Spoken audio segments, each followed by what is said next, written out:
C'est pas le même public. Bonjour à tous. Bonjour à toutes. C'est l'hybride d'une marque célèbre que nous testons au golf de Montgriffon où nous sommes aujourd'hui.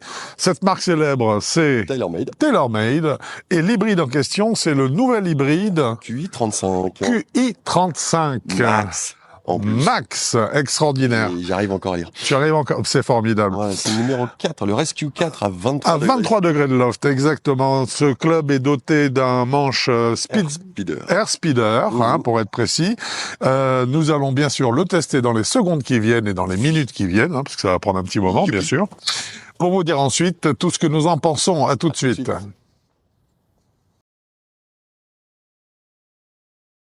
L'hybride QI35 de TaylorMade nous a dévoilé tous ses secrets. J'espère bien. Il ne doit plus y en avoir beaucoup qui sont vraiment cachés. Alors, QI35, c'est un numéro 4 que nous avons testé. À 23 degrés. Oui. Qui a un volume de 109 cm3. Donc, il y a les hybrides 3, 4, 5, 6 et 7. Alors, le 3, il a 20 degrés. Le 4 à 23 degrés. Le 5 à 27 degrés. Ces trois-là sont droitiers-gauchers. Par contre, le 6 qui a 31 degrés et le 7 à 35 degrés ne sont que droitiers. Bon, voilà. Et c'est pas non plus très grave, parce que 31 degrés, 31 degrés, là, ça commence à faire beaucoup. Ça commence à voir un peu le haut de la Tour Eiffel facilement. Oui, ça peut être très bien remplacé par, un fer 8. Voilà, fer 8, fer 7. Voilà. Ok. Nous sommes on va faire bien sûr d'abord un peu d'architecture, vous expliquer comment cet hybride est fait. Sans oublier que nous sommes dans un verdict dit rapide, qui sera composé de 2 notes. Une note mécanique concernant les qualités mécaniques de ce club et une autre note concernant ses qualités sensitives. D'un point de vue architectural, donc, nous avons 3 matériaux principaux qui sont le carbone de chrome. Alors, le carbone de chrome, d'accord. Voilà. L'acier et l'aluminium dernière génération pour une meilleure vitesse et de la tolérance. Alors, j'imagine effectivement que c'est un aluminium amélioré, parce que l'aluminium tout court dans les clubs de golf, c'était une option qui était retenue sur les clubs qui coûtaient rien, je me souviens, mais qui avait une durée de vie dans le temps qui était vraiment très faible. Qui était très sensible au choc notamment. Pour ce qui est du carbone de chrome, par contre, je ne connais pas ce produit. Je connais le carbone. Mais de chrome. Voilà pour les matériaux. On pourra par contre vous parler dans le détail ensuite du ressenti qu'il procure. Voilà. Placement du centre de gravité. Qui a été modifié pour plus de vitesse. Elle a été modifiée en arrière. Pour plus de vitesse, moi, personnellement, quand on me dit plus de vitesse... Alors, ça paraît bizarre, oui. Ça me paraît bizarre parce que quand on met plus le poids est en arrière et bas, plus ça donne de la stabilité. Et surtout de la tolérance. Par contre, la vitesse, normalement, on avance un peu, je crois. Absolument, oui. Voilà. Donc, ils disent c'est pour la vitesse. Nous, on pense que c'est pour la tolérance. Oui, effectivement. Ça a peut-être été mal traduit. C'est clairement ça, je pense, pour moi. Donc, en fait, on sent que c'est un placement du centre de gravité qui est fait davantage pour augmenter la facilité pour mettre cette balle en l'air et pas autre chose. Nous avons une forme nette et épurée. Qui intègre donc le twist face, le True Slot Speed Pocket et une couronne légère en carbone. Voilà, donc couronne légère en carbone, ça allège encore le poids de tête de club sur la partie haute. Donc ça fait baisser le centre de gravité, ce qui favorise une fois de plus l'élévation de la balle. Voilà, le twist face c'est connu. Twist face c'est très connu, oui. Et le True Slot Speed Pocket, on connaît, c'est pour améliorer également. L'effet trampoline. Alors, ce qui est moins connu, c'est que le twist face, en fait, a été utilisé par l'ensemble des marques. La totalité des marques, en fait, avaient tous leur twist face.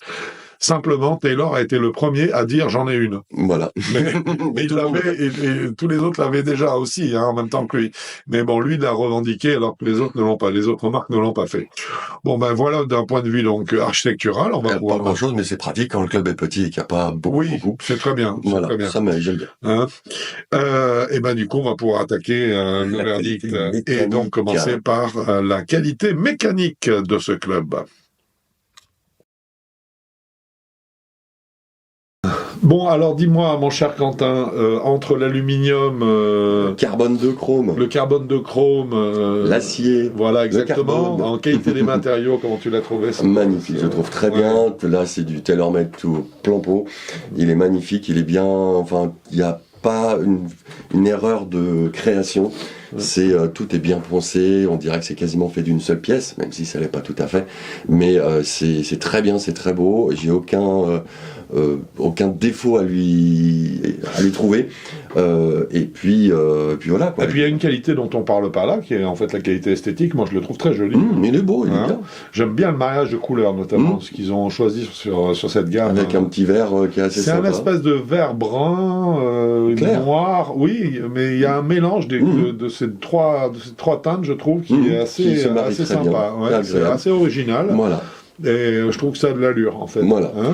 Non, on peut dire il a de la gueule. Voilà. C'était en résumé, c'est un petit peu ce que ça veut dire. Oui. Comment tu as trouvé qu'il reposait, ce club? Alors, juste avant, comment il repose, il n'y a pas d'innovation, je trouve. Non, non. Non. Ils ont pris tout ce qu'il y avait avant. Oui, et puis de toute Ils façon... ont rajouté des matériaux, mais carbone de chrome. Ouais. Oui, il faut m'expliquer aussi, je vois pas où non plus. Voilà, donc pour moi, il n'y a pas vraiment d'innovation. Non. Sinon, ils en auraient fait tout un... et puis on l'aurait senti. Ouais.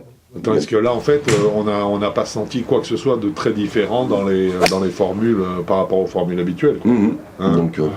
Donc, innovation, non, il n'y a pas. Pas vu. Tu as trouvé qu'il reposait comment, cet hybride? J'ai trouvé qu'il reposait plutôt bien, mais il est, hélas, un peu ouvert. Alors oui, parce que ça, j'allais t'en parler. Ouais, il est un peu ouvert, un peu orienté vers la droite, pourquoi pas. C'est leur façon de voir, mais... Alors, il est toujours possible qu'en fait, ce soit un effet d'optique. Oui. Mais là, non. Mais là, je pense pas, quand même. Non, après, il y a les réglages. Oui, alors bien sûr. Mais là, quand même, on a l'impression que cette phase de club, dans son placement neutre, elle est orientée un petit peu à droite. Très légèrement à droite, oui. Alors, est-ce que c'est fait pour inciter le joueur, partant d'un club déjà légèrement ouvert, à l'ouvrir encore plus pour encore mieux le refermer? C'est possible. Voilà. Est-ce qu'au contraire, c'est pour...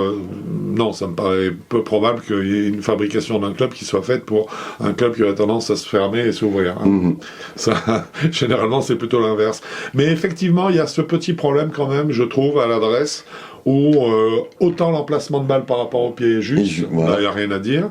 Mais par contre, on a ce visuel d'une phase de club qui n'est pas, par rapport à notre habitude, en tout cas, véritablement orienté sur la cible. Voilà, et surtout, c'est absolument pas dit sur le site de Taylor. Non, il n'y a pas d'info. C'est pour ça, il n'y a pas d'info. Oui, donc on est content d'avoir levé ce petit lièvre-là. Voilà. En termes de spin, par contre, tu as un chiffre? Oui, 5090. Pour un 23 degrés, perso, je vois pas où est le mal. Non, c'est bien. Je trouve ça parfait. C'est bien. En fait, je trouve ça parfait. C'est un taux qui est assez généreux. C'est parfait, oui, c'est très bien. Non, rien à dire à ce niveau-là. D'autant plus que ça se retrouve sur, je dirais, la trajectoire de balle.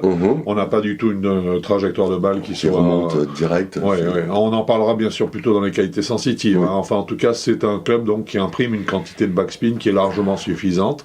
Pas trop, ni pas trop peu, donc exactement. Et qui fait donc le bon compromis entre, je dirais, la recherche par le spin, en tout cas de la puissance et de la tolérance, selon moi. Voilà. Ensuite, moment d'inertie. Ah là, ils ont sur une petite tête pourtant, parce que la tête n'est pas énorme. Non, tu l'as dit tout à l'heure, 109 cm3. C'est pas beaucoup. Je trouve leur moment d'inertie magnifique. Le moment d'inertie magnifique parce que même en décentrant, ça bronche pas. Oui, alors, soyons réalistes, on décentre sur une tête de club qui n'est pas énorme. Non. Donc, en fait, il ne peut pas y avoir de gros décentrage. Non, il n'y a pas de gros décentrage. Mais on fait du décentrage exprès pour voir ce que ça donne, pour voir si le club vibre. Voilà, enfin bon, la tête n'est pas très très large. Non, on ne peut pas en faire beaucoup, mais quoi qu'il arrive, ça vibre pas, ça bronche pas. Là, le moment d'inertie doit être très très gros. Oui, et le placement des masses en partie basse du club, il est pour quelque chose aussi. Forcément. Oui, absolument. Oui. Donc là, on a un club qui fait très bien son job à ce niveau-là. Que propose Taylor en termes d'options? Alors, eux, j'aime bien, parce que même s'ils ont en facial, il y a marqué, il y a un shaft, un grip, il y a juste à côté spécification ou autre. Voilà, et là on clique dessus, et là on a vraiment tout. Et ça c'est bien, hein. Quand les fabricants font ça, c'est extra. Ils proposent un seul, voilà, très bien, qui est le shaft qui représente le plus l'âme du club, hein, on va dire. On est d'accord. Et puis là, dès qu'on clique sur le bon petit bouton juste à côté, on se retrouve avec, alors faut les chercher un peu, mais il y a 21 shafts et 28 grips. Voilà. Et puis il y en a du bon, il y a du lourd, il y a du très très beau shaft. Donc là-dessus, pas photo, magnifique, bravo TaylorMade pour ce choix de shaft et de grip. Bon, c'est super. Voilà qui clôt le chapitre des qualités mécaniques de cette hybride. Et donc ça nous donne une note de combien ça sur 10, puisque cette fois-ci les classements sont sur 10. Hein. Oui, sur 10 il prend 9 quand même. Ah ouais, 9. Hein. Oui, le pan, voilà, ça c'est fait. Ah oui, ça c'est fait. C'est fait. Une très très très belle note donc pour la qualité mécanique de ce club, donc bravo. À mi-parcours. Voilà, hein, à mi-parcours.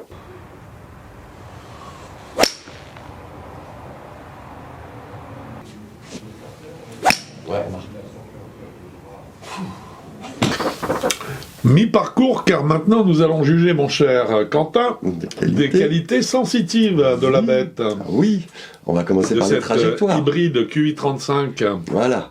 Donc les trajectoires, on va commencer par l'angle de décollage qui est à 19 degrés pour un 23 degrés de loft. Très propre. Ouais. Un apex par un froid assez sibérien, sportif de 24,8 mètres en moyenne. Oui, alors il faut s'imaginer avec une température normale qu'on sera aux alentours plutôt de 28-29. Oui, je pense. Donc trajectoire logique et puis surtout des trajectoires magnifiques. Ça part, c'est super. Malgré une face ouverte.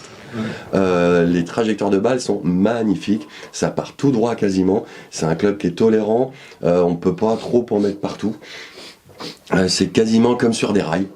Et puis derrière un smash factor de 1,49. Alors voilà, parce qu'il y avait un peu de puissance, raconte-nous combien? 1,49, ça c'est le driver. Comme tu disais très justement, voilà. Puisque ça c'est un smash factor de driver, carrément. Oui, c'est donc très efficace, et puis on a vu, sur une petite tête comme ça, c'est très fort. Hein. Même l'hiver, elles sont parfaitement honorables, voire plus qu'honorables. Ouais.